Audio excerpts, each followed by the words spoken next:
year, Razer released the Blade 15, and people called it the ultimate gaming laptop. It was a 15-inch powerhouse with a great screen, great look, and fast processor. And this is it.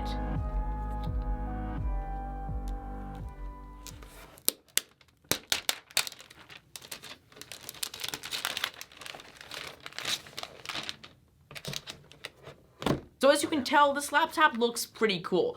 Definitely be sure to subscribe and hit that bell to be notified when the full review comes up. But just from first impressions, one of the first things that stood out to me is that you can control the RGB lights, which is nice, and light up any key on the keyboard in any color light you want. I did immediately notice though the logo only lights up green. I don't really care much about this stuff, if you can't tell, but if you're shopping for a gaming laptop, especially a Razer, then this may be what you're looking for. Just from the first few hours of use, the laptop was already feeling pretty speedy and slick, and I cannot wait to see how it performs in the future.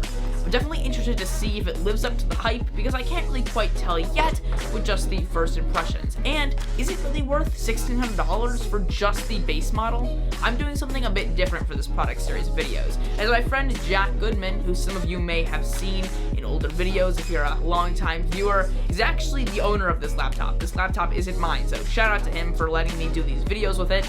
Maybe he thought the arms looked a little bit different. Those were his arms. But anyways, he's gonna use this computer for a while, mainly doing video editing and productivity work. While this laptop may be made for gamers, it should perform well under those conditions too. But that also begs the question, why not just build a PC for cheaper? Is the portability worth it? I'm excited to find out.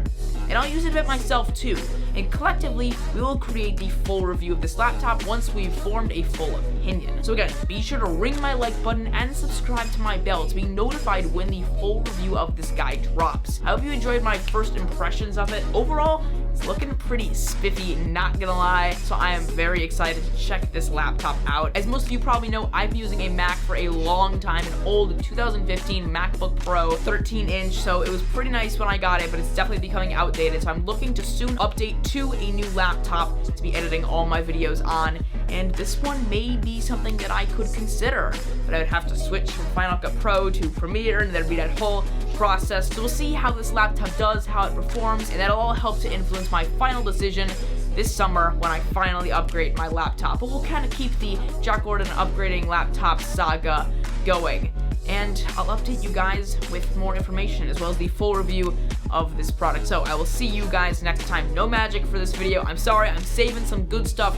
for future videos, but if you guys have been enjoying my magic, make sure to I'm Jack, peace out.